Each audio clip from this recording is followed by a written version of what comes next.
Pak, tentunya harus ada komitmen dari pengusaha kapalnya sendiri. Kalau seandainya nggak komitmen ya tetap aja pasti membludak. Itu nggak gimana itu untuk Kan itu gunanya ada petugas satgas ya? kita yang dari TNI, Polri, Satpol PP. Ya. Mereka selain mengedukasi masyarakat untuk menerapkan 5M itu, Ya. mereka juga menjaga, membatasi penumpang naik ke kapal. Oh gitu. Jadi nanti mereka bekerja sama dengan administrator pelabuhan, Ya. ya, nanti mengatur itu sesuai dengan surat keputusan Menteri Perhubungan. Nah, makanya konsekuensinya kalau nanti itu peak season pas penumpang banyak, mungkin satu jadwal mesti ada beberapa kapal yang standby supaya tidak terjadi penumpukan penumpang. Kalau seandainya di lapangan ditemukan pelanggaran, Pak, adakah sanksinya yang akan kita terapkan? Ya, kita berikan pemahaman persuasif lah. Oke. Ya. Saya kira sebenarnya kalau melihat perjalanan COVID ini di Kepri, Ya. masyarakat kita sudah cukup teredukasi. Cuma memang ada segmen-segmen tertentu yang mesti perlu kita pikirkan, bahkan mungkin kita bisa berikan nanti alat pelindung protected yang dalam bentuk lain, seperti umpamanya penjual ikan di pasar, karena dia berhubungan sama air, sama apa, mungkin dia tidak menggunakan masker tapi ada facialnya yang harus dia gunakan, supaya kalau dia batuk dropletnya tidak terlempar ke konsumen gitu. Pak, bagaimana wacana pengadaan alat genos seperti di bandara sendiri? Ya, Ginos kan surat Pak Menteri Perhubungan sudah membolehkan itu digunakan di bandara di mana. Tapi kita masih mengkaji itulah ya, selain juga Ginos itu alatnya terbatas.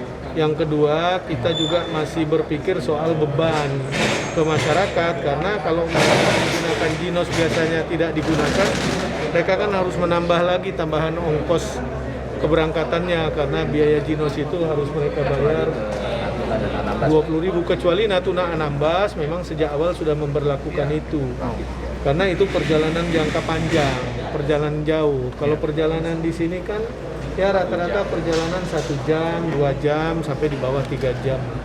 Pak Gubernur, dengan adanya Satgas ini artinya masyarakat khusus antar daerah di Kepri boleh mudik lebaran nanti? Ya kan sampai hari ini Kementerian Perhubungan saya belum ada baca ya, belum merilis surat keputusan bersama larangan untuk mudik gitu. Maka kan lebih baik kita antisipasi itu, agar kalau nanti mudik itu diberikan juga ruangnya, kita sudah siap mengantisipasinya dengan ini semua.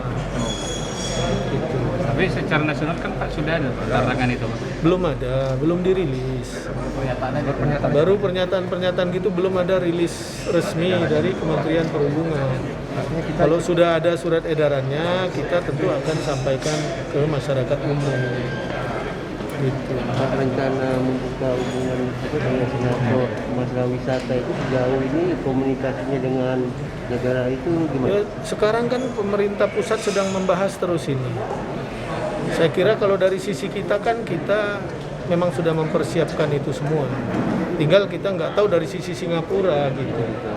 Ya, kita berusaha meyakinkan itu. Makanya kalau kita bicara Kepri menyeluruh, kan masih ada 4 daerah kita yang masih ada suspek COVID-19-nya, walaupun sudah menurun. Makanya kita lebih mendorong 2 kawasan itu yang memang dari awal dulu pertumbuhan COVID-nya 0 gitu. Maka kita pastikan mereka bisa bicara hubungan point to point gitu, bukan dari satu titik ke wilayah luas di Kepri ini, hanya langsung ke Nongsa dan Bintan Resort. Ya, kemarin saya lihat kan Pak Menteri Pariwisata juga sudah komunikasi ke Singapura. Saya akan monitor ini terus, karena target kita kan tanggal 21 April, ya mudah-mudahan itu bisa terlaksana. Kalau tidak, ya kita harus meyakinkan lagi. Maka tidak boleh ada lagi pertumbuhan COVID ini di Kepri ini. harus kita hentikan dengan usaha keras kita. Maka saya minta ini kan Satgas Covid kita ini mengevaluasi nih Satgas yang kita siapkan permanen ini sejauh mana keberhasilannya. Jangan nanti hasilnya sia-sia. Tapi saya yakin kalau itu permanen, biasanya ada TNI, ada Polri, masyarakat kan juga artinya lebih memberikan perhatian lah